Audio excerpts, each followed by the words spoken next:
Tenemos el honor en este programa de doctorado en Ciencias Humanidades para el Desarrollo Interdisciplinario que hacemos entre la Universidad Autónoma de Coahuila y la UNAM. Tenemos el honor de tener con nosotros la apertura, digamos, de nuestros trabajos académicos de toda la semana al doctor Gilberto Jiménez Montiel, un gran maestro y mi gran mentor académico de toda mi vida, al cual le debo todo y mucho más que yo reconozca. Y con mucho gusto y ciertas presiones especiales aceptó darnos una charla sin más. Tiene un currículum enorme, extenso, ha formado generaciones de profesores e investigadores, con algo que yo admiro y termino, sin la búsqueda de fama o renombre, y ha hecho mucho más por muchos estudiantes y muchos. Sigue teniendo en su seminario 45 estudiantes y es, repito, un gran maestro al cual estoy permanentemente agradecido y agradezco mucho que haya aceptado esta invitación.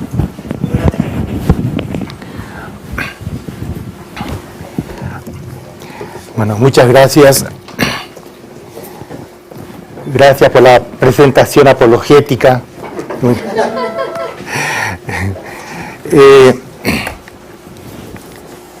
En realidad he estado pensando sobre lo que podíamos presentar aquí y finalmente opté por una especie de epistemología de los proyectos de investigación. Existen epistemólogos que han reflexionado de una manera muy interesante, tanto en el área anglosajona como en el área europea, ¿no? Por ejemplo en Suiza, han reflexionado sobre la epistemología de los proyectos de investigación. Es decir, una especie de reflexión crítica sobre la elaboración de los proyectos de investigación. Así que es lo que pienso, estamos en una sesión de epistemología, pero la epistemología orientada a reflexionar críticamente sobre las elaboraciones, los procesos de elaboración de un proyecto de investigación. La primera tesis de estos epistemólogos, la tesis fundamental, es que todo proyecto de investigación implica, por lo menos implícitamente, un modelo. Implica un modelo que no siempre se explicita, casi nunca se explicita. Y que es fundamental explicitar y afinar, ¿no? Afinar, porque de eso depende en gran medida fundamentalmente la coherencia, en todos los sentidos, la coherencia lógica de los proyectos. Así que el modelo es que lo tienen ustedes ahí. Fíjese que no se trata de un modelo lineal. Cuando se habla de modelo, uno piensa que tiene que ser una construcción por etapas, en forma lineal. No. El modelo que uno tiene que tener como control de su propio proyecto de investigación, este modelo es interactivo, no lineal. Es decir, que todos sus elementos son interdependientes. Uno cambia algo en cualquiera de estos elementos fundamentales del modelo y tiene que cambiar todo el resto. Por eso es fundamental para controlar la coherencia de un proyecto de investigación. Así que es un proyecto interactivo. No se puede decir, como suelen decir muchos metodólogos, que hay que comenzar, qué sé yo, por los objetivos y la pregunta. Aquí no se comienza por ninguna parte. Todo junto. Desde el comienzo uno tiene una idea de conjunto de su proyecto de investigación y de lo que quiere realizar, ¿no? Además, es una cuestión muy importante, ¿no? según los epistemólogos, este modelo y los proyectos tienen que estar siempre en construcción. Uno no hace un modelo, un proyecto definitivo y que ahí se acabó y no tengo, lo único que tengo que hacer es ejecutar lo que está en mi modelo como se ejecuta una partitura musical. No se trata de eso, de ninguna manera.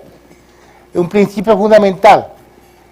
El proyecto de investigación se parece a las obras de Ebrat, siempre están en construcción. Siempre tienen que estar, digamos así, en construcción. Este modelo que vamos a explicar refleja un poco la lógica del proceso de investigación, particularmente de investigación cualitativa. Es decir, que el que más utilizado es un autor suizo especializado en investigación cualitativa. ¿Por qué? Porque bueno, supongo que la mayor parte de los proyectos de ustedes son de tipo cualitativo, ¿no? Y no tanto cuantitativo. ¿De dónde se deriva este modelo? De ciertos modelos de toma de decisión que se utiliza en organizaciones, en sociología de organización, y se aplica aquí a los proyectos de investigación. Los componentes fundamentales del modelo son, por un lado, no tanto los objetivos, cambien esto, pongan fines, y ahí entran objetivos, así que, porque hay diferentes fines, hay fines personales, hay fines prácticos en una investigación, y están los objetivos propios de, digamos así, de investigación. Fin es mucho más genérico. Y en nuestro proyecto en la elaboración de nuestro proyecto de investigación desempeña un papel fundamental los fines subjetivos de uno, la subjetividad que no podemos excluir, ni debemos excluir como pensaban los positivistas, ¿no? Y los fines prácticos. A lo mejor me interesa hacer una investigación, qué sé yo, sobre modelos educativos, porque tengo ganas de cambiar los procedimientos. Es un fin práctico, o un fin político. A lo mejor quiero cambiar de régimen, hacer una revolución, y entonces esos son fines prácticos, que debe distinguirse de lo que son objetivos de investigación propiamente dicho, ¿no? Así que, fines. Otro aspecto fundamental, el aspecto conceptual. El aspecto conceptual, que es una cuestión muy interesante porque muchos de nosotros pensamos que aquí debe entrar la revisión de toda la literatura y hacemos casi una revisión exhaustiva y lo único que nos aparece es cuál va a ser mi propia síntesis personal. Además, muchos piensan que todo eso uno lo encuentra, digamos así, en trabajos de investigación y teorías previas ya existentes y uno tiene la mentalidad de la biblioteca. De que en gran parte mis teorías pues te voy a buscarlo en la biblioteca y muchas veces no están ahí. Están en cosas no publicadas, en artículos no publicados, están en la cabeza de nuestros colegas con los cuales estamos en interacción. Si yo les contara mis experiencias desde este punto de vista. Entonces, el marco conceptual, donde va a ser muy importante tener en cuenta incluso nuestra experiencia. Las preguntas de investigación que están, es el corazón del modelo, las preguntas de investigación. El corazón, digamos así, del modelo, es decir, ¿qué es lo que queremos entender del fenómeno que estamos estudiando? ¿Qué es lo que conocemos de estos fenómenos y qué es lo que quisiéramos conocer? Y no se trata de amontonar, de hacer una colección de preguntas diferentes, disparatadas, etcétera. Tienen que ser preguntas coherentes entre sí. Tiene que haber una coherencia entre las preguntas, ¿no? Y tienen que ser preguntas interesantes y nuevas. Vamos a volver sobre esto, ¿no? Es decir, que no es interesante una pregunta, a ver, ¿cuántos gatos hay en Ciudad de México? A no ser que sean transmisores de enfermedades, pero eso no es una pregunta interesante, además no se puede responder cómo vamos a contar, ¿no? El corazón de todo. Y uno dice, pues bueno, ¿dónde quedan las hipótesis? Que siempre nos piden que pongamos hipótesis en las preguntas, porque ¿qué son las hipótesis? Son las respuestas provisionales, son las respuestas provisionales a las preguntas de investigación. Esas son las hipótesis, son las respuestas provisionales a las preguntas de investigación. Cuando uno evalúa proyectos de investigación, yo por ejemplo voy inmediatamente a las preguntas de investigación y busco su coherencia con los objetivos y con el aspecto conceptual. Así que las preguntas van a ser fundamentales, vamos a ver de una manera más. Después, así que por aquí tenemos un triángulo, esto aquí tiene que haber una integración perfecta entre estos tres elementos del modelo, digámoslo así. Aquí hay todo un triángulo, pero también aquí. De las preguntas de investigación va a depender en gran parte los métodos. Métodos en sentido amplio. Métodos que no debe confundirse con técnicas de investigación. Que vamos a insistir sobre esto. ¿Qué es un método? Un método es la organización estratégica de diferentes técnicas de investigación, como los cuestionarios, las preguntas, los cuestionarios, etcétera, etcétera.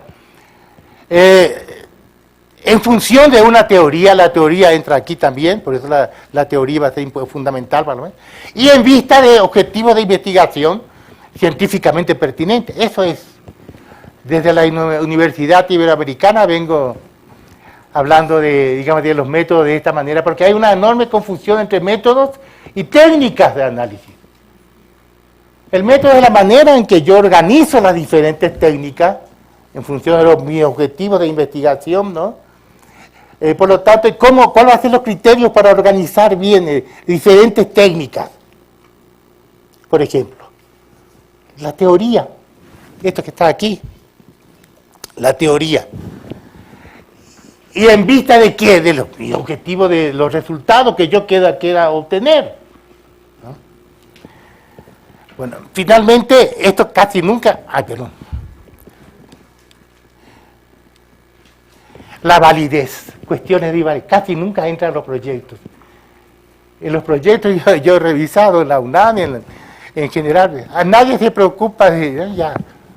¿Por qué? Porque tienen una mentalidad positivista.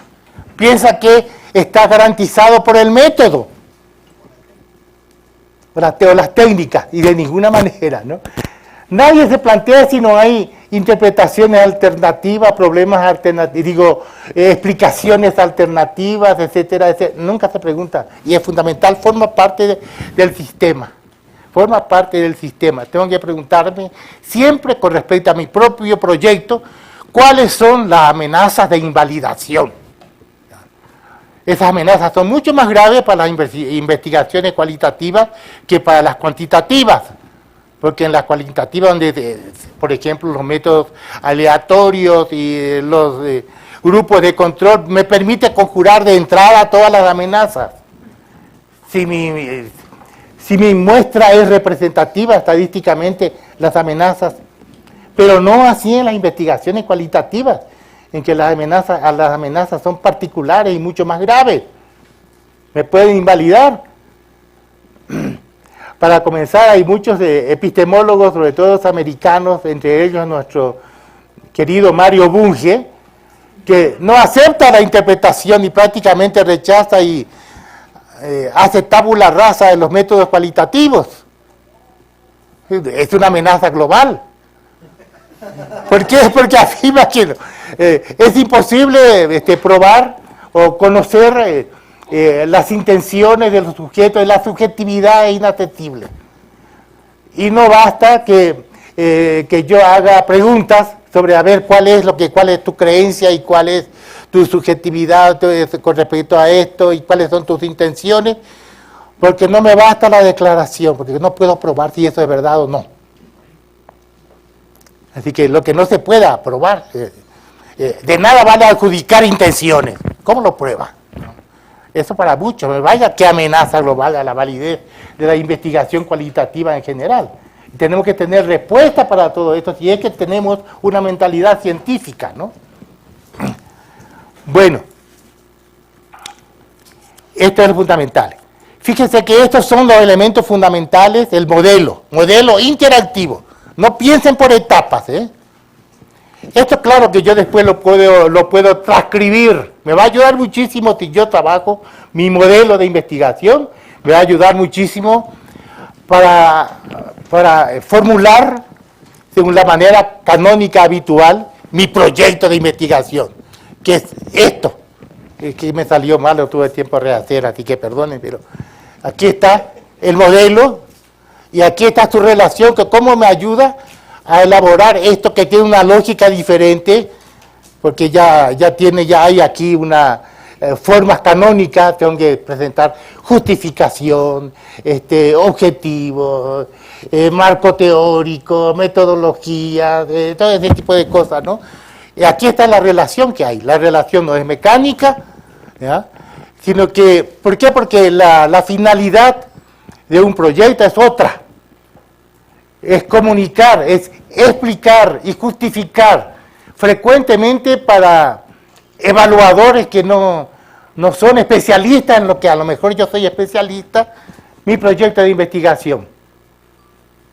Así que yo presento a CONACYT, no creo que mis evaluadores sean especialistas, tengo que explicar por lo tanto de la manera, este es un problema de comunicación, perdón.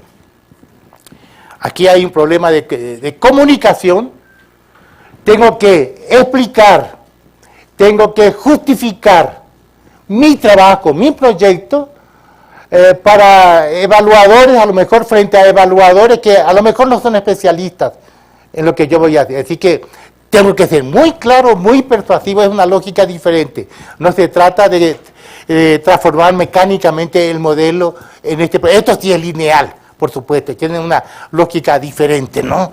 Así que ahí la tesis fundamental, hay que distinguir entre el modelo, que siempre es por lo menos implícito, y el proyecto, que tiene un objetivo diferente, digámoslo así. Bueno, pero volvamos al uno. Los fines. En general, sobre todo para uno de los suizos, un epistemólogo suizo que yo he revisado, dentro de los objetivos dentro de los fines entran las motivaciones que uno tiene, subjetivas, los deseos y los objetivos. Así que los fines son las razones por las que yo emprendo una investigación. Que estas razones tienen que ser pertinentes e interesantes. Si no es interesante, ¿para qué? ¿Verdad? ¿Cuáles son las funciones de los objetivos? Ayuda enormemente a orientar, a tomar decisiones, ayudan a tomar decisiones en todos los demás elementos de mi modelo, ¿no? Por un lado. Y es esencial para justificar mi proyecto. Por eso, fíjese que los objetivos,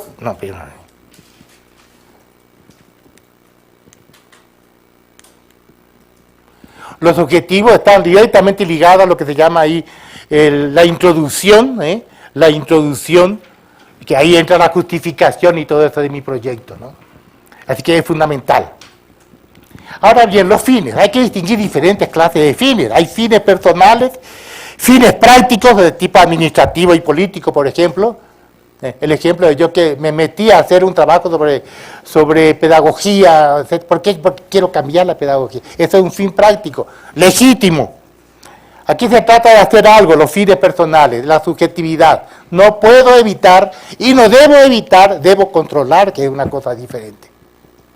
Mi subjetividad. Así que hay fines personales, hay fines prácticos y hay objetivos de investigación. Aquí sí entra objetivos de investigación, ¿no?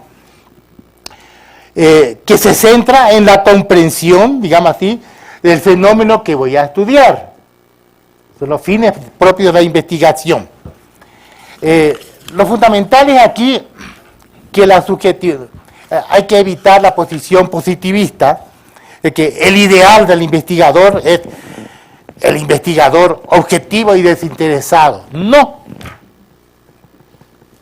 Es decir, nuestra subjetividad tiene una gran influencia en nuestro proyecto, digámoslo así. No puedo evitar ser interesado, ya lo decía esto Max Weber, acuérdense de su teoría de que una investigación supone relación con valores, Wertbeziehung, que no es lo mismo que Werturteil, juicio de valor, ¿no? Así que uno siempre entra por interés incluso subjetivo a hacer algo, ¿no? Entonces, cuidado con esto, ¿no? El ideal positivista del investigador objetivo y desinteresado, ya actualmente en epistemología, no, ya no, al revés, no puedo evitarlo, al revés, puede ser una riqueza, ¿no? Puede ser una riqueza. Lo importante es que necesito controlar, y hay por ahí relatos de investigadores que son muy interesantes, cómo controlan su subjetividad, ¿no? Me acuerdo, por ejemplo, del relato de un antropólogo judío que fue a estudiar en Estados Unidos una comunidad y la escuela de una comunidad pequeña donde encontró un sentido comunitario fantástico, fue muy bien recibido, entonces hizo una historia muy positiva de esto, le encantó sobre todo el espíritu comunitario y abierto, fue bien recibido, ¿no? Así que su monografía fue muy, muy positiva. Después cambió, dijo, voy a ir a otra escuela. Fue a estudiar en otra ciudad, en otro lugar, una escuela confesional, un poco de tipo Opus Dei, ¿no? Y de entrada no fue muy bien recibido, tuvo dificultades, más aún lo querían convertir. Entonces él hace, después va a reflexionar hace toda una historia negativa y después se va a dar cuenta de que a lo mejor en esa escuela confesional había tanto espíritu comunitario como en la primera escuela, ¿no? Pero eso no aparece en su relato porque su subjetividad no se sintió bien recibido y lo quisieron convertir. Después fue a una escuela ya de ciudad donde había una gran diversidad étnica y cultural y se hizo multicultural. Le encantó también eso. Además, bueno, y él fue analizando los diferentes yo que influyeron en su investigación, ¿no? Así que el yo comunitario o comunitarista, que no se daba cuenta de todo esto, el yo reformador pedagógico, el yo multicultural, es decir, diferentes yo que fueron, sin que él se diera cuenta, ¿no? Influyeron sobre su relato, sobre su investigación. Entonces, ven ustedes que se puede controlar, es la manera como él controló su subjetividad. Trató de explicitar los diferentes yo que funciona, digamos así, en un proyecto de investigación. Bueno, esto con respecto a que nada de excluir la subjetividad puede ser una riqueza, ¿no? Ahora, en segundo lugar, ahora vayamos al... Esto no tiene por qué estar aquí, estamos antes. El marco conceptual. El marco conceptual es el sistema de conceptos, de hipótesis, etcétera, etcétera, ¿no? Que va a sustentar nuestra investigación. Lo más importante es descubrir que puede haber diferentes fuentes de mi teoría, de mi marco teórico. Fuentes que no son solamente la biblioteca y otras cosas más, ¿no? Lo escrito y publicado. Así que en esta parte, la parte conceptual, no se trata de hacer una revisión exhaustiva de la literatura más o menos relacionada con mi tema. En realidad, la literatura pertinente para mi tema de investigación es un subconjunto muy pequeño. Además, yo tengo que acercarme a esa literatura críticamente y no presentarlo como autoridades ya, ¿no? Críticamente. Además de eso, muchas veces, digamos así, La fuente de nuestras teorías puede estar en lo no publicado, puede estar en artículos inéditos, en tesis en curso. Por ejemplo, aquí casi nadie revisa, por lo menos en la Facultad de Filosofía y Letras, ¿no? Digo, en la Facultad de Ciencia Política, nadie revisa las tesis ya hechas. Y a veces contienen fuentes importantísimas para la teorización. Por ahí me cayó una tesista, ¿no?, que quería hacer un análisis sobre las primeras planas de los periódicos con respecto a la violencia, al narcotráfico, la narcoguerra, ¿no?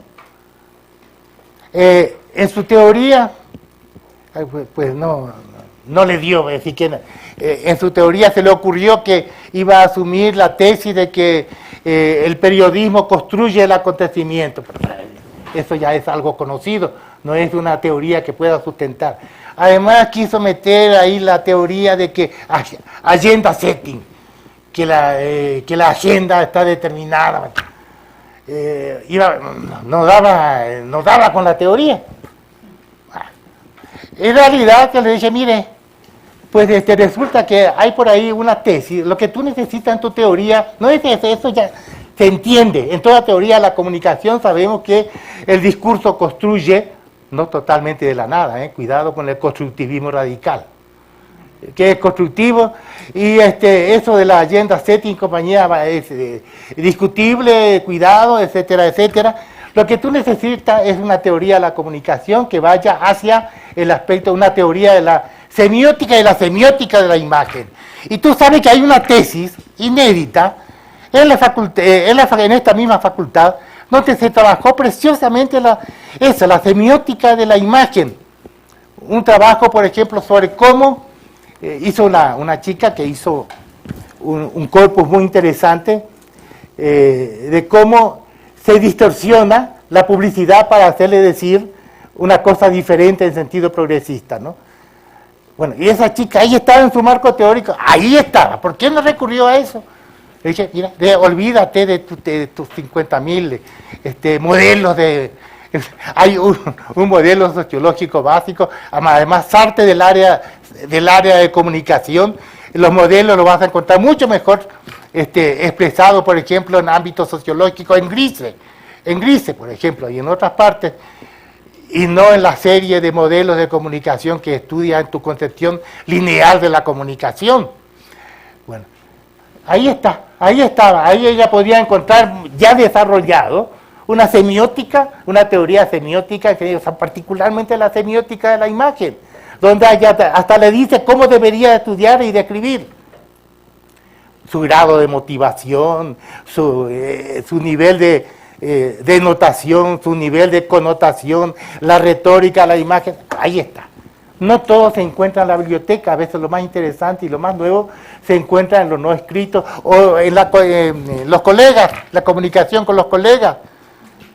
¿Cuántas cosas no aprendí yo de mis colegas? Por ejemplo, italiano, de materia de, vamos a ver, cultura y territorio. En gran parte lo aprendí de un colega de la Universidad de Trento que se llama Polini, Gabriele Polini, digámoslo así, ¿no? Así que cuidado con la fuente. Por eso es muy importante la fuente, ver bien de dónde vamos a sacar, digamos así, nuestro marco teórico, ¿no? Uno, la experiencia, nuestra propia experiencia. Es decir, el conocimiento que uno tiene por experiencia propia. Es decir, que siempre me interesó el problema de la identidad, ¿no? ¿Por qué será? Por algo. Sí. Viví como extranjero casi toda mi vida. Estudié afuera, viví afuera, me echaron de mi país, así que en todas partes me sentí extranjero. Y tengo una experiencia sobre lo que es la identidad personal y tengo problemas y cuestiones sobre la identidad, ¿no? Así que tengo ya una experiencia y una idea sobre lo que significa tener una identidad, además, multiterritorial, etcétera, etcétera, ¿no? Y siempre me interesó eso. Es una fuente de mi teoría acerca de la identidad, de cómo yo sinteticé mi experiencia personal. Y cómo me iluminó cuando por ahí encontré un autor alemán, ¿no?, que explicaba cómo la identidad de uno, de una persona, sobre todo de los que estamos peregrinando fuera de nuestro lugar, digamos así, de origen, que nuestra identidad es puntiforme, ¿no?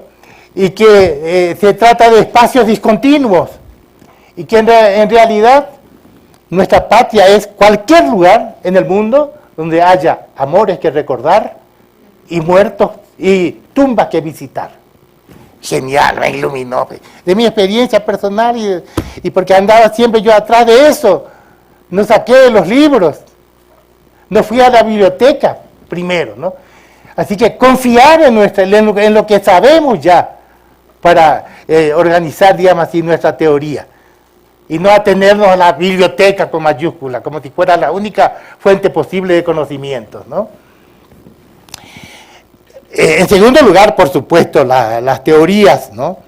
Así que las teorías se entiende en sentido muy amplio, conjunto de conceptos, más las relaciones entre los conceptos. Es decir, que una estructura que debe representar de alguna manera o modelizar algo a propósito del mundo. Eso es, sabemos que en ciencias sociales, y mucho sobre todo en investigaciones cualitativas, nunca podemos tener teorías, como diríamos, como en física o en ciencias naturales. Nuestras teorías generalmente son conceptos analíticos interrelacionados que orientan la investigación. Son categorías interrelacionadas que orientan nuestra investigación. Es decir, hay un estatuto particular de la teoría en las ciencias sociales.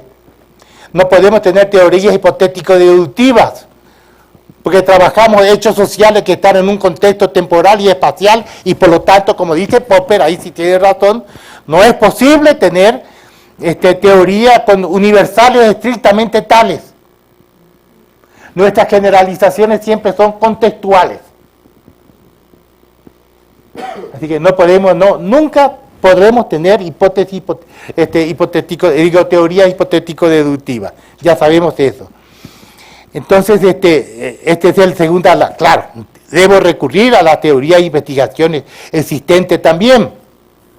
No. Tengo que ir a la biblioteca, ni modo, también, pero también, no es el único lugar. Después de eso, las investigaciones exploratorias que uno hace a veces, ¿no? Que antes de comenzar, antes de formular las cuestiones, mis preguntas ahí en una investigación que hice a fines del siglo pasado en el Valle del Atlisco, ¿no? Antes de comenzar no tenía ideas claras sobre las preguntas, pues hice una pequeña investigación exploratoria, ¿no?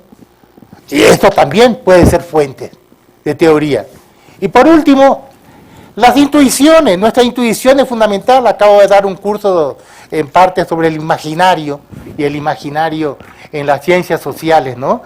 La intuición estimula enormemente a la imaginación creadora. Y acuérdense qué importante eso era para Ray Mill, por ejemplo, en sociología, tener la imaginación creadora. No atarse a lo que ya existe, a lo que está en los libros, caramba, también. Necesitamos ser teóricos y originales, y ir más allá y poner en juego nuestra imaginación creadora. Y no atenernos siempre a autoridades preexistentes, ¿no? Así que por eso para mí es un problema pedagógico fundamental para formar investigadores, ¿no? Para mí hay dos problemas. ¿En qué insistiría yo? Uno, en el pensamiento relacional, que no lo tenemos innatamente, al revés. Así que es aquello de Bourdieu, el pensamiento relacional. Y en segundo lugar, estimular la imaginación creadora, una pedagogía de la imaginación. Porque incluso nuestra ciencia y nuestros sistemas científicos no pueden prescindir del imaginario, nadan sobre las olas, sobre las crestas de las olas del imaginario. Es decir, vivimos en una época en que hemos reivindicado completamente el papel de la imaginación, digamos así, en el conocimiento. Bueno, sigamos entonces. Estas son muy importantes las fuentes. Entonces, atención, nuestra experiencia también cuenta, nuestra modesta experiencia personal, lo que ya sabemos sobre el fenómeno, a partir de y nuestra intuición desempeña un papel, ¿no? Así que no buscarlo todo en la biblioteca. muchas de las cosas más interesantes para nuestro proyecto, para nuestro marco teórico, puede estar en la cabeza de nuestros colegas con los cuales tenemos relaciones, ¿no? En publicaciones inéditas y a lo mejor en tesis no publicadas y que ya se hicieron en esta facultad. Esto me parece fundamental y una muy buena argumentación de un suizo. Hay un suizo el que dice esto, ¿no? Vayamos. Las preguntas de investigación, fundamentales. El corazón de este modelo interactivo. Las preguntas de investigación. Atención, no es el punto de partida, ¿eh? No es el punto de partida. Así que en realidad todo evoluciona simultáneamente dentro de este modelo. Estamos modelizando abstractamente, digamos, nuestro proyecto de investigación. Se trata del modelo. No es el punto de partida, aunque esto no significa que tengamos que empezar nuestra investigación, trabajo sin preguntas. Siempre hacemos una pregunta. Pero constantemente vamos precisando las preguntas, ¿no? Las preguntas tienen funciones muy importantes. Explica lo que nuestro estudio va a descubrir o comprender, lo que intentará descubrir. Y sobre todo ayuda a centrar la investigación. Ayuda a centrar la investigación. Por ejemplo, en relación con los fines y con el contexto conceptual. Las preguntas centran la investigación. Hay investigaciones descentradas, desintegradas. Bueno, después, proporciona indicaciones sobre la manera en que vamos a responder, es decir, los métodos y después la validez. Los métodos y la validez. Hay recomendaciones siempre generales, las preguntas no pueden ser demasiado generales ni difusas. Por ahí la investigación de una alumna. Quiero estudiar el discurso sobre la violencia en las primeras planas de los periódicos. General, abstracto, nos parece interesante. ¿Por qué no hace más interesante tu pregunta? ¿Por qué no dice, por ejemplo, las diferentes posiciones o políticas, las diferentes políticas de los periódicos en relación con la narcoguerra? Polariza, ¿no? Mete una pelea ahí, se supone que van a tomar posición frente a la posición de Calderón, etc. Se supone que no es lo mismo la jornada y proceso que cuáles son que el Universal y Reforma, ¿no? Puede plantear de una manera interesante, no es interesante tu pregunta. Además, si tú me planteas así, ¿cuál es el discurso? Mi objetivo es estudiar el discurso sobre la guerra, la narcoguerra, en las primeras planas de los periódicos.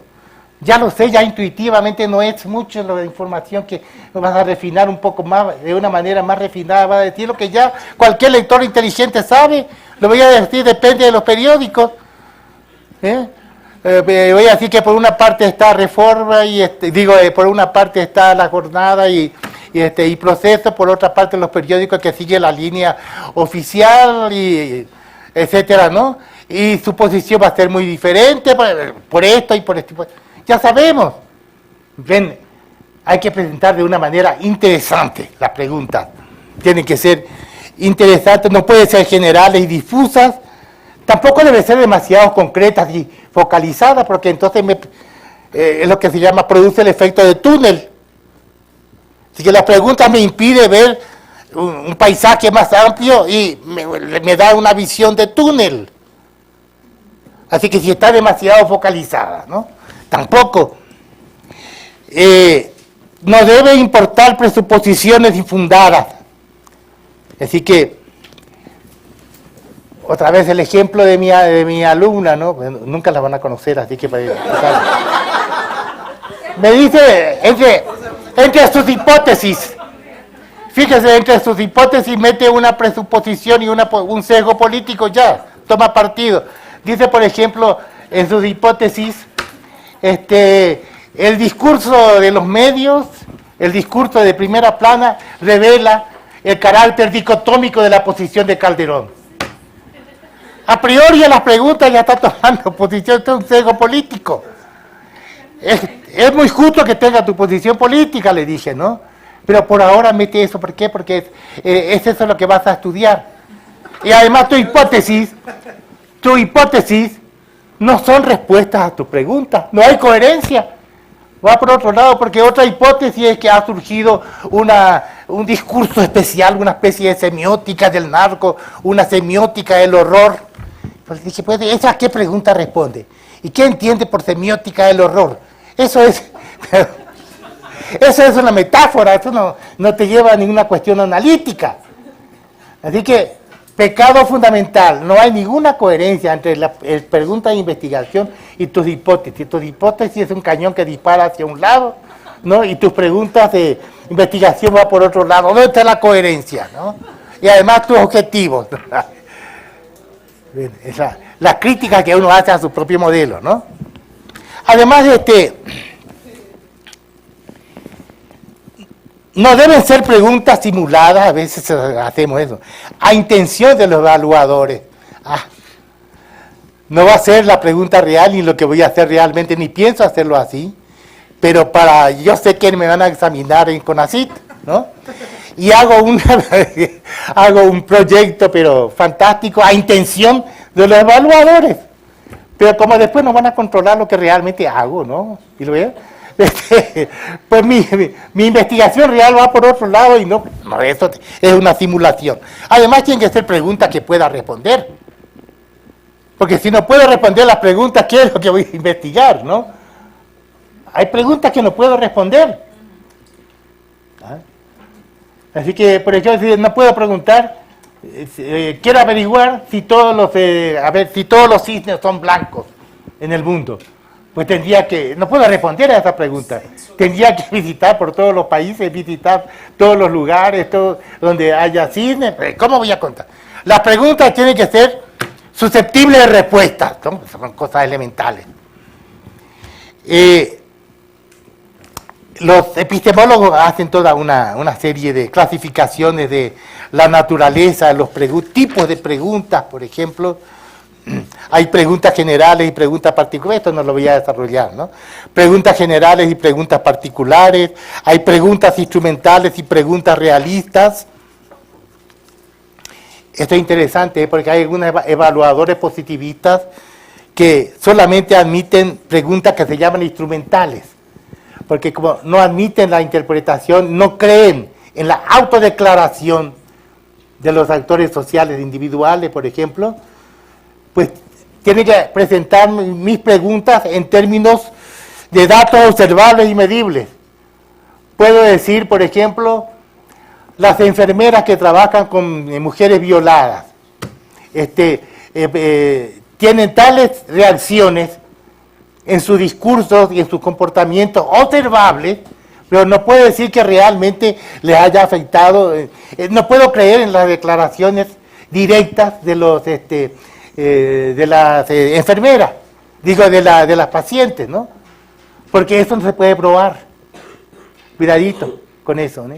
Y hay evaluadores que exigen eso, que no aceptan lo que se llaman preguntas no instrumentales, que supone que yo acepto lo que en una entrevista me dicen mis entrevistados sobre sus creencias, sus intenciones y demás cosas, ¿no? Esto tiene cierta importancia. Hay preguntas de varianza y preguntas de proceso. Bueno, hay preguntas descriptivas, interpretativas y teóricas. Teóricas en el sentido de que cómo se puede explicar causalmente un fenómeno, ¿no?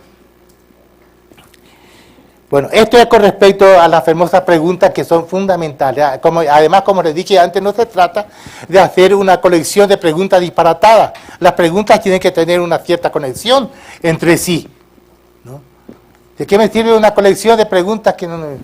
Y además no confundir nunca las preguntas de investigación con las preguntas que hago en un cuestionario o en una entrevista, ¿no? Eso no tiene nada que ver. Cuidado con eso, ¿no?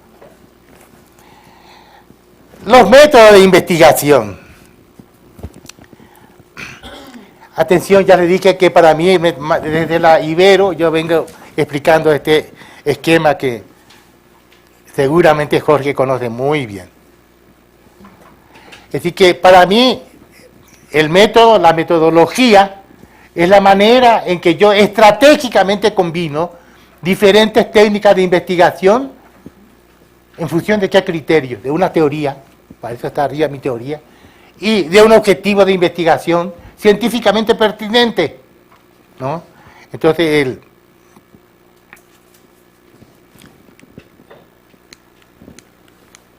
esto.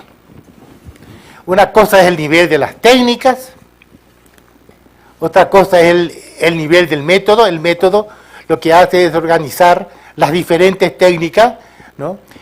En función de una teoría. ¿Dónde está la teoría en el método? El método implica la teoría.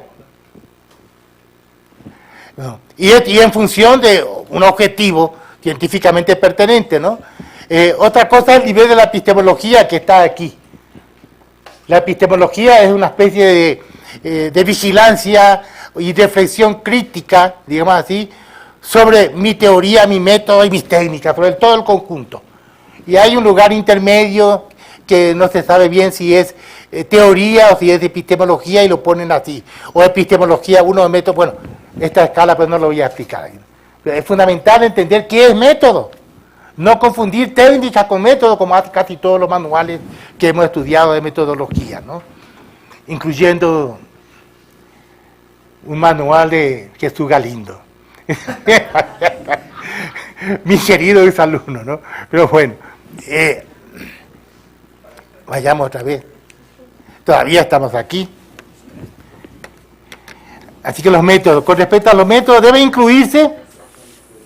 Tiene para uno de los epistemólogos suizos que yo más he consultado, ¿no? No me acuerdo cómo se llama, Joseph, no me acuerdo. Los métodos cualitativos tienen 4 dimensiones fundamentales.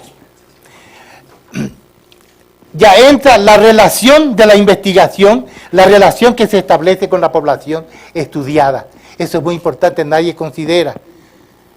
Tengo que prever, tengo que planear, forma parte de mi método de investigación, la manera como voy a contactar, digamos así, a la población que voy a estudiar. Y necesito describir también el contexto social y el terreno de mi investigación. ¿Y cómo lo voy a hacer? Eso entra dentro del método, ¿no? No le vaya a pasar lo que a algún alumno no mío, un antropólogo, que iba a estudiar iba a hacer un estudio sobre una comunidad étnica, creo que los seris. Claro, todo a base de entrevistas en profundidad. Lleva 4 años en su proyecto. ¿Por qué? Porque nunca pudo hacer entrevistas. ¿Por qué? Porque no la aceptaron como... y siempre cada semestre... Es que no me permitieron entrevistarlos. Pero su director de tesis le hubiera dicho, cambia de modelo de investigación, eso no puede entrar, tu comunidad, esa comunidad no te recibe porque cada vez hay más resistencia, ¿no? Dicen, por ejemplo, es que otra vez viene que quiere enriquecerse a costa nuestra, investigándonos. Acá, que lleva 4 años tratando de hacer entrevistas, pues no le dejan, que como debería cambiar, por lo tanto, de proyecto de investigación. Después, en segundo lugar, un aspecto fundamental, incluso la investigación cualitativa, es el muestreo. Siempre hacemos muestreos también en investigación cualitativa. No solamente en la investigación cuantitativa. ¿Por qué? Porque se supone que investigamos una localidad, una comunidad, seleccionamos. Es decir, como no es posible estudiar la totalidad incluso de lo que queremos estudiar, seleccionamos el tiempo, el periodo, la localidad, la población y nuestros informantes. Los seleccionamos. Es una muestra construida, no es una muestra estadística. Porque lo hago en función de ciertos criterios. Claro que los positivistas y los cuantitativistas no admiten eso. Para los cuantitativistas solamente existe 2 tipos de muestreo. El muestreo probabilista, la única científica de alta calidad, etcétera, etcétera, Y el resto lo llaman muestreo de conveniencia. Arbitrario, sin validez científica, etcétera, etcétera, ¿no? Es que todo esto tenemos que saber para que, cuidado que pueden invalidarnos por ahí nuestra investigación. Van a decir, pues, lo que ustedes dicen no vale ni siquiera para la comunidad que ustedes están estudiando, ¿no? Porque no es posible generalizar, porque no hay muestreo aleatorio. En ningún caso, no. Lo que hacen ustedes, pues, qué sé yo, sería algo así como una información, una descripción y se acabó.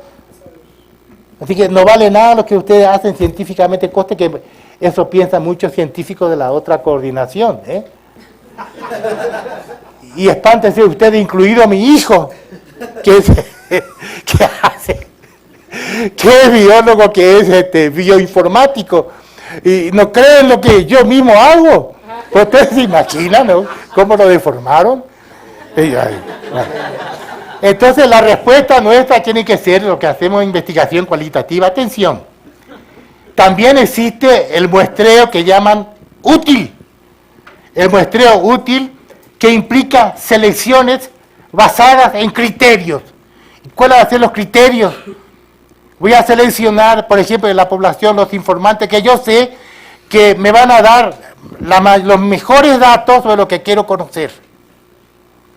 Y que va a ser algo que la investigación, que el método por aleatorio no me permite hacer. Me va a permitir estudiar las variaciones dentro de la comunidad, las variaciones, la diversidad. Así que hay que decirle a estos positivistas, que además del muestreo probabilista, existe el muestreo útil, que selecciona al objeto a estudiar en base a criterios. Eso sí, tengo que explicar por qué. Así que no se trata de enlazar como ganada a cualquier informante, tengo que seleccionar, ¿no?, al primero que encuentre. Además, hay informantes profesionales que ya venden sus servicios de entrada en el área maya, pero aquí hay informantes, ¿no?, y cobran, no sé, por día o algo así por el estilo. Cuidadito con eso, ¿no? Yo tengo que seleccionar los informantes de tal manera que sean aquellos que me puedan proporcionar las mejores informaciones sobre lo que quiero hacer y necesito hacer.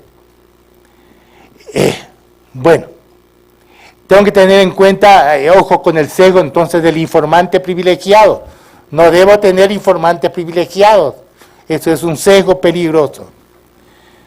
Esto en general.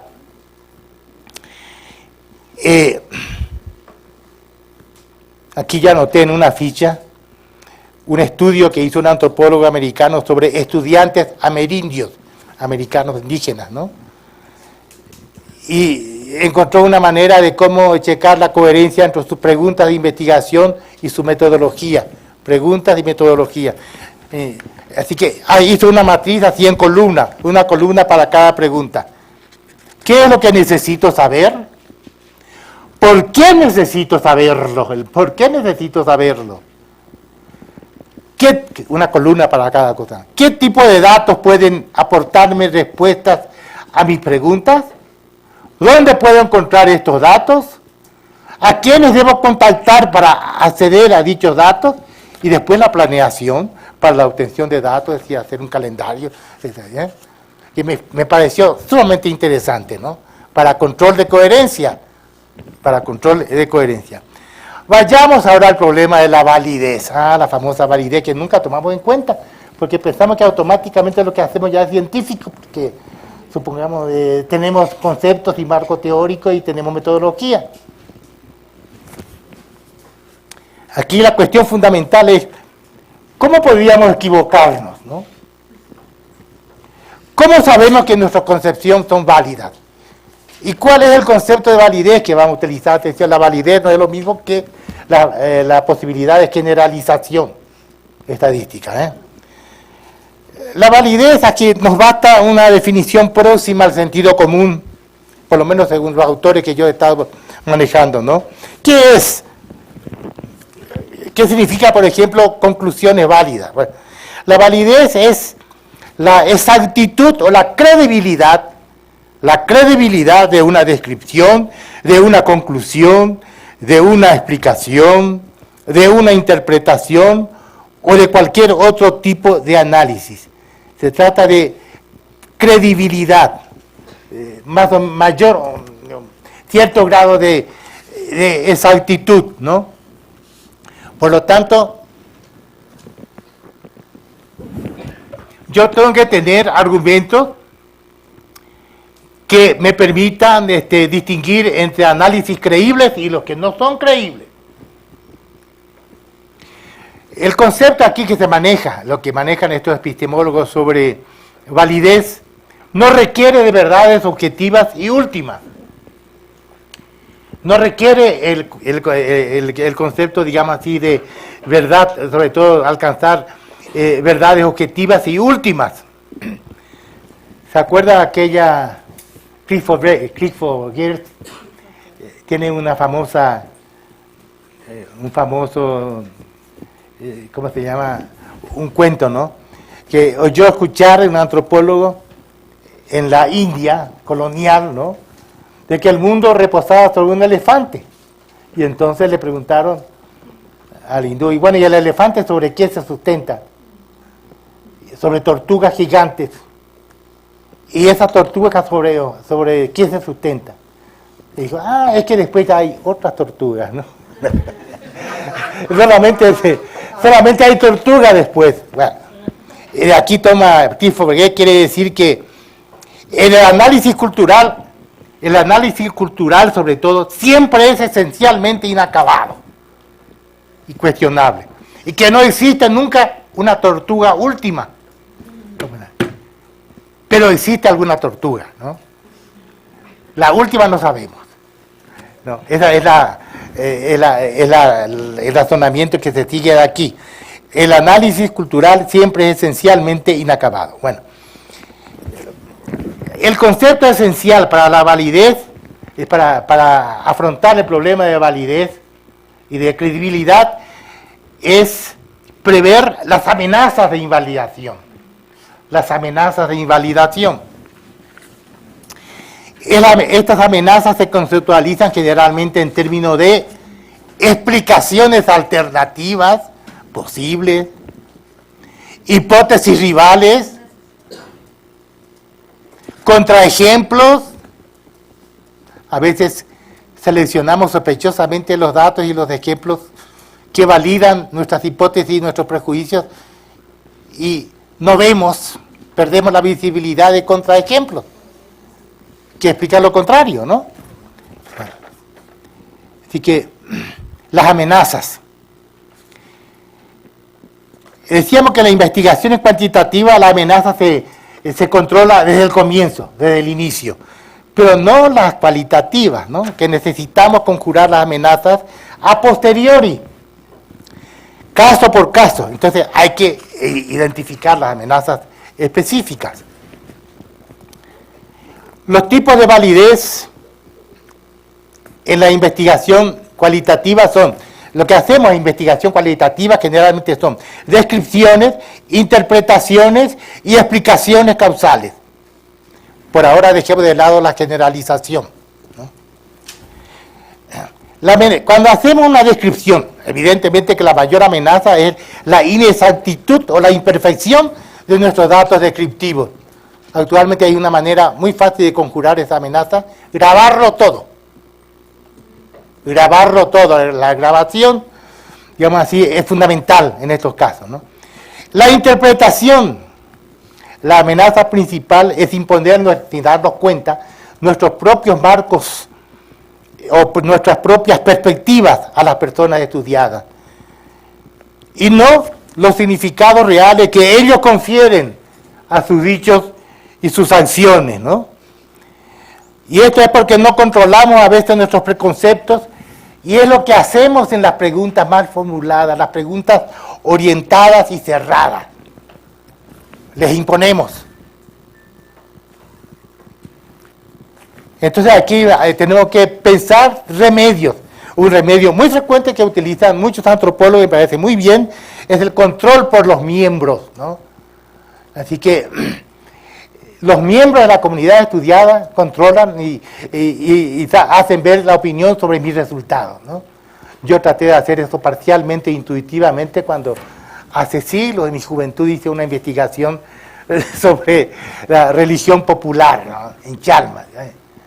Después de terminar todo y después de haber sacado muchas fotografías, pues después de terminar fui a la comunidad a mostrarles las fotografías y a explicarles mis conclusiones y estaban de acuerdo y agradecidísimos de haberlo interpretado supuestamente bien, ¿no? Claro, un positivista extremo va a decir muy bien, eso tampoco prueba, porque no prueba, porque ¿cómo sabes si lo que ellos están diciendo, si tú no lo induciste ya y lo ganaste por las fotografías y están de acuerdo contigo?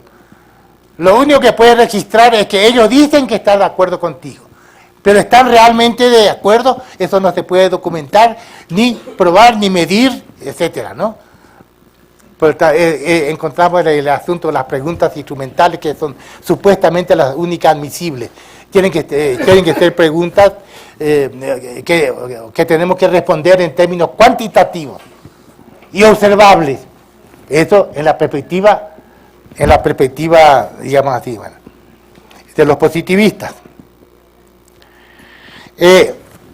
La parte de la teoría significa las explicaciones. Aquí la amenaza principal es no prestar atención a los datos divergentes, no tomar en consideración explicaciones o comprensiones alternativas.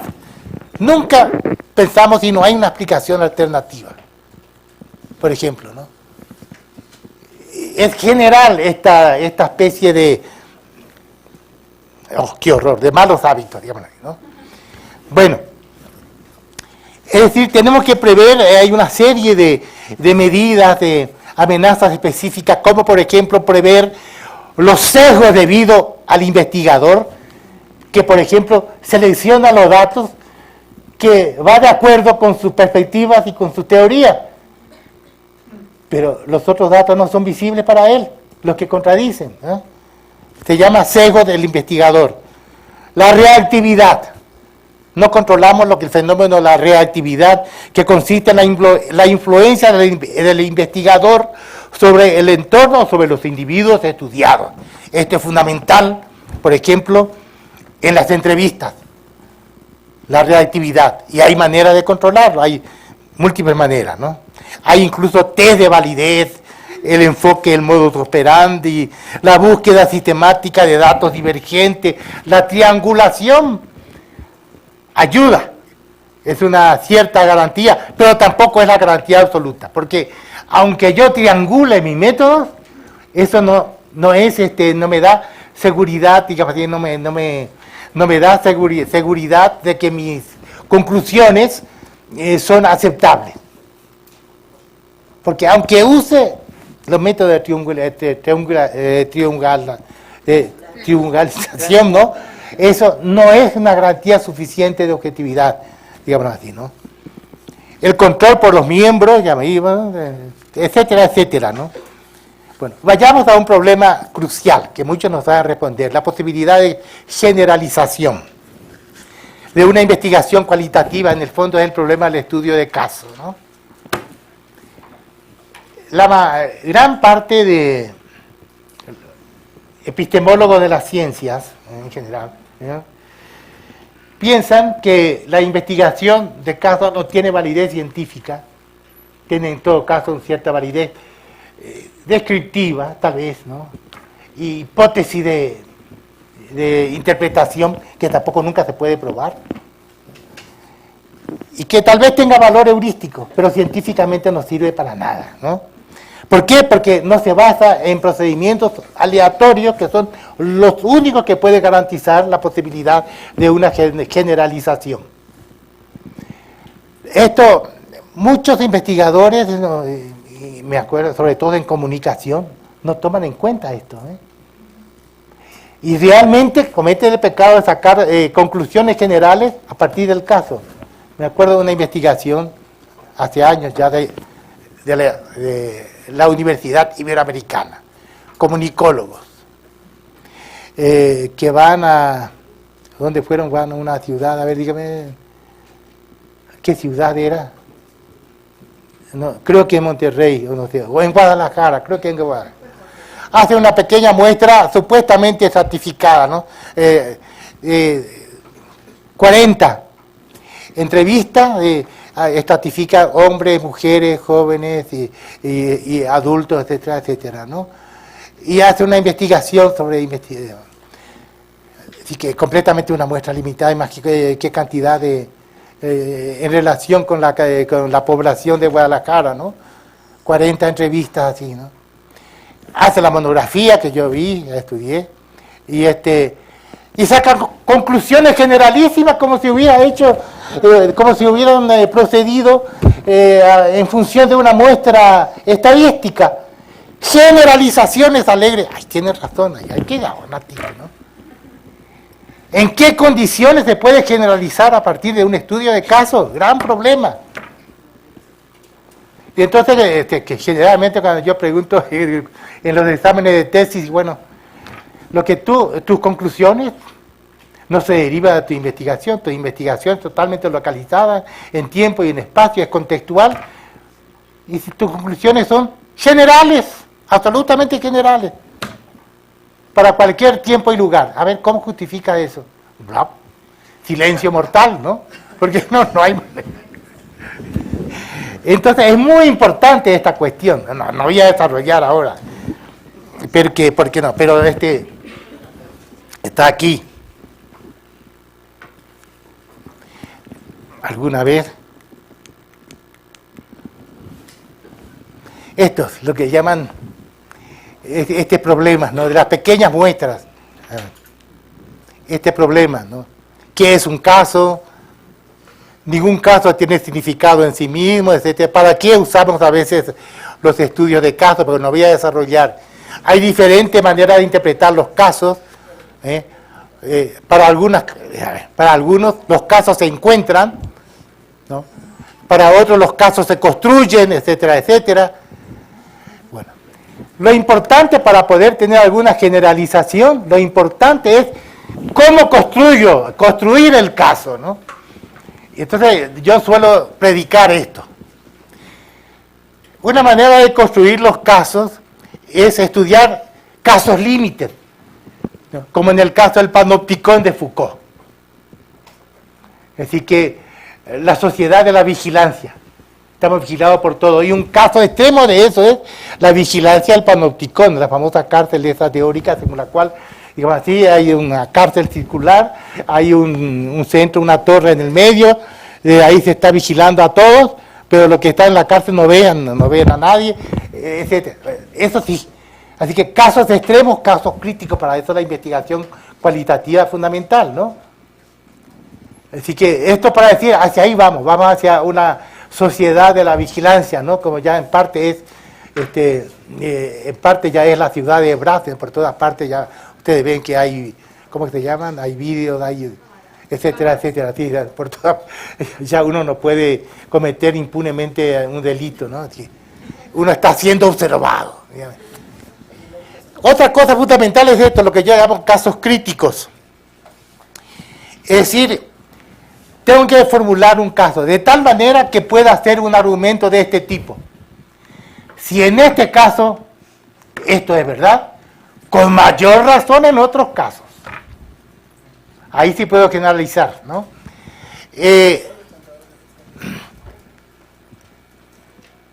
Esto va a ser fundamental. Vamos a poner nomás un ejemplo rápido, no se puede desarrollar todo, ¿no? Por ahí hubo, no sé qué autor, Ray Mill, creo que, o no sé quién, narra un sociólogo norteamericano, quiso comprobar la famosa tesis de que la clase obrera se aburguesa, se convierte en clase media cuando gana muy bien. Entonces fue a buscar una ciudad donde había una empresa que pagaba estupendamente bien, los obreros mejor pagados en todo Estados Unidos, en una ciudad determinada, ¿no? Y fue a estudiar aquí, en este caso, si es verdad, aquí sí, los obreros tienen que haberse aburguesado enormemente, haber perdido su identidad de clase. Aquí sí tenía que, según la hipótesis, ¿no? Haberse aburguesado completamente. Investigó y no.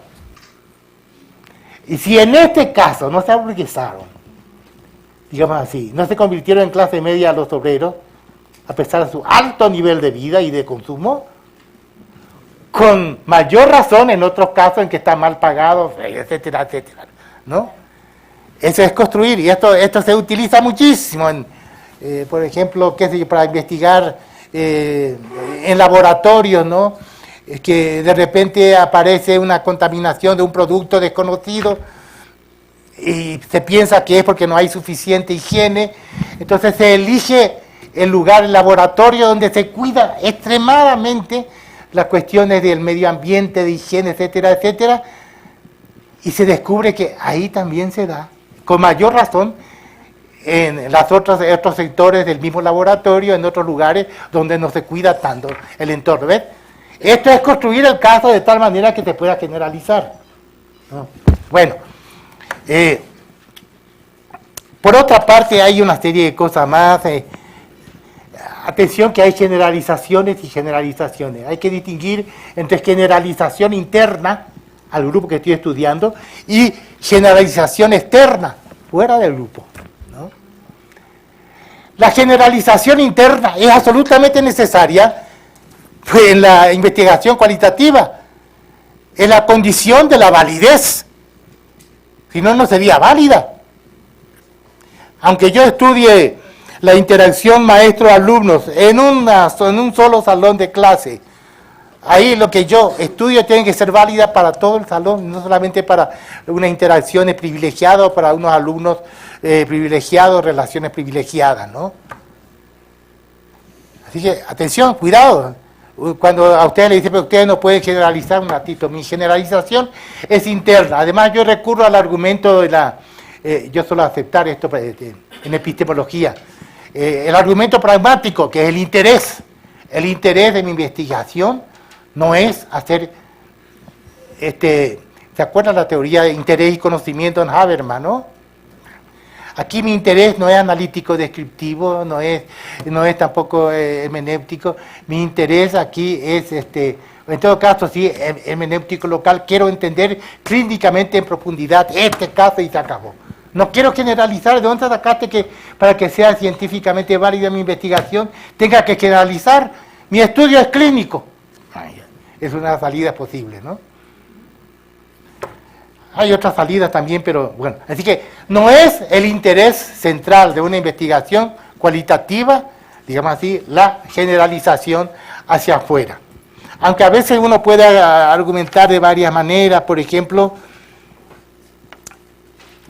puedo decir que no hay razón evidente para no creer que mis resultados no sean válidos para otros lugares también.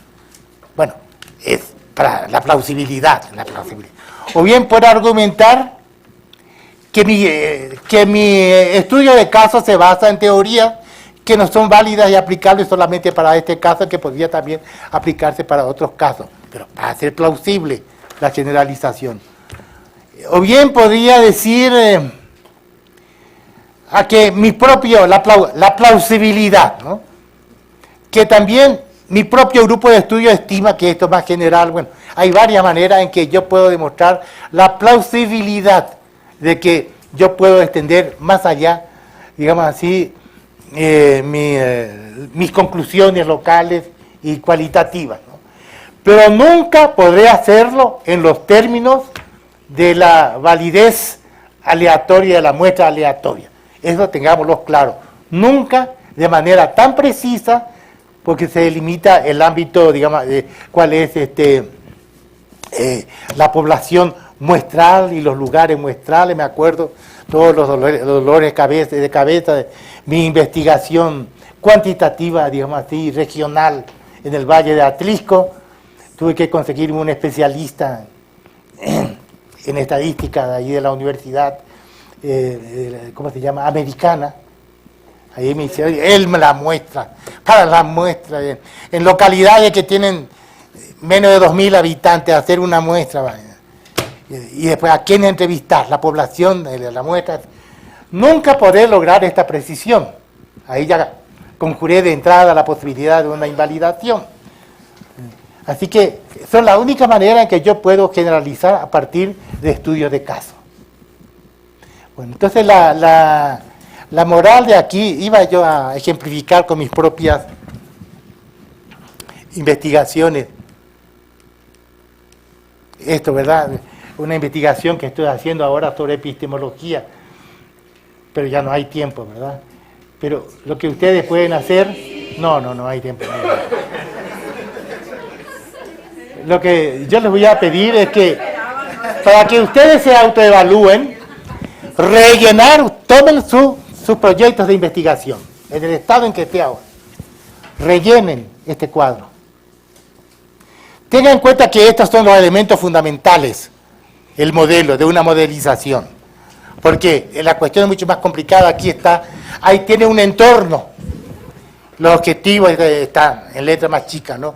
El entorno de esto, de este modelo, los fines personales y políticos, legítimos. Si hago una investigación colectiva, como muchos de ustedes hacen, voy a tener en cuenta también las preocupaciones de los participantes. No voy a ser tan egoísta que solamente me interesa mis propios fines y subjetividad como director de orquesta. Y no tengo en cuenta, caramba, las preocupaciones también y los intereses de los que participan en mi investigación colectiva. El aspecto ético es fundamental. La ética está en todas partes, pero particularmente en la recogida de datos. De aquí hay casos terribles, ¿no? De robo, de cosas impresionantes, ¿no? Por ahí mi esposa hizo un trabajo de campo fantástico, descubrió y recolectó un tipo de corridos, los corridos surianos, y un género especial que es la bola suriana. Encontró los últimos viejitos que todavía eran capaces de interpretar todo eso. Les compró bajo quinto, ya no tenía 10 instrumentos, les compró, todo elaborar bajo quinto, etcétera, etcétera. Viene alguien del INA y le ruega, por favor, tú que conoces a esa gente, tú que descubriste esto, me los puedes reunir, vamos a grabarlo, porque el argumento famoso, tenemos que grabar esto para que quede memoria de esto. Lo graba, saca el disco a su nombre, ni mención desde dónde sacó todo eso. Mi esposa tuvo que reunir a toda esa gente, los reunió en un lugar en Cuernavaca, fue allá, sacó sus discos, todos los créditos para él, ni hablar de lo que... Eso es falta de ética, ¿no? Y en la manera de obtener, digamos así, no es ético también que para estudiar, qué sé yo, como hace algunos, para estudiar de dentro, porque es una cosa muy extraña, el culto al Señor la muerte. Finjo convertirme y finjo ser un fiel del Señor la muerte. O finjo ser protestante, digamos así, para sacar desde dentro, eso es, la ética es fundamental, y no es que esté solamente en el momento de la recogida de datos, está en todos los momentos. La ética de la investigación, digamos así. Bueno, así que hay todo un contexto. La financiación es una parte fundamental, como ustedes saben muy bien, porque de eso va a depender hasta mi pregunta de investigación, de qué vale que yo tenga muy buenas preguntas de investigación, pero no me financian, ¿no? El entorno general significa el terreno, el contexto social donde voy a estudiar. Yo voy a tener mi estilo personal, claro que yo tengo mi estilo personal de investigar, ¿no? Tengo mi estilo, soy sumamente cuidadoso. Por ejemplo, para mi estudio en Atlisco, mi muestra era de cerca de 800 entrevistados, 800. Necesité de 25 estudiantes de las 3 universidades de Puebla. Pero lo formé cuidadosamente, me hice el cuestionario y después tuve sesiones, seminarios enteros para explicarle el sentido de... Bueno, mi estilo personal. En eso soy muy cuidadoso, digámoslo así, ¿no? Cada quien tiene su estilo personal y que es absolutamente válido y entra, pero es la periferia del modelo, ¿no?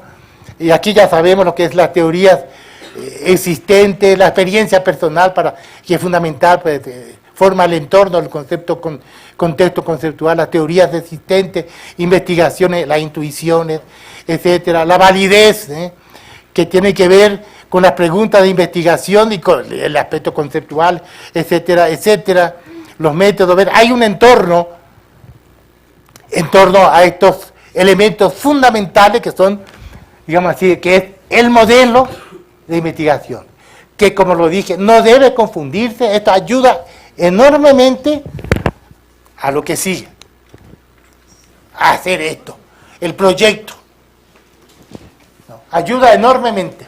Es algo que no se hace de una vez por todas, es algo que está permanentemente en construcción, y les invito de alguna manera, yo les puedo dejar esto, no tienen que fotografiar, ¿para qué gastar? Aquí estamos en una... entonces, tienen una lógica, decíamos, diferente. Les invito a verter en este modelo su propio proyecto de investigación y evaluar ustedes mismos cómo va la coherencia de su investigación en todos los términos. Así que, volver a esto, hacer grandes cuadros y escribir ahí todo en forma de esquema. Una cosa muy importante es, a medida que uno va haciendo su proyecto, va desarrollando su investigación, es muy importante los memos, las notas, todo lo que se le ocurra, vayan anotando. Métanlo, aunque sea ahí en computadora, hay un programa especial para notas, no importa que esté desordenado y que se refiera a cualquier cosa. Después poco a poco lo va ordenando, no se imagina cómo eso me ha servido para el proyecto. Porque a veces yo me acuerdo, así que esto evita la amnesia. De repente un día se me ocurrió, qué sé yo, me pareció una teoría genial. Mira, aquí encontré esto es lo que voy a desarrollar, pero después, pasado el tiempo, pues a mí se me ocurrió algo, pero ¿qué habrá sido? La amnesia, ¿no? Aquí. Anotarlo todo, memos y memos. Bueno, esto es apenas una introducción, lo que tienen ustedes que... Así que autoevalúense ustedes, rellenen todos estos cuadros con sus propios proyectos y ustedes mismos vean cuál es el grado de coherencia de su proyecto de investigación. Y qué es lo que falta, cuáles son los huecos, etcétera, etcétera. Bueno, muchas gracias por eso.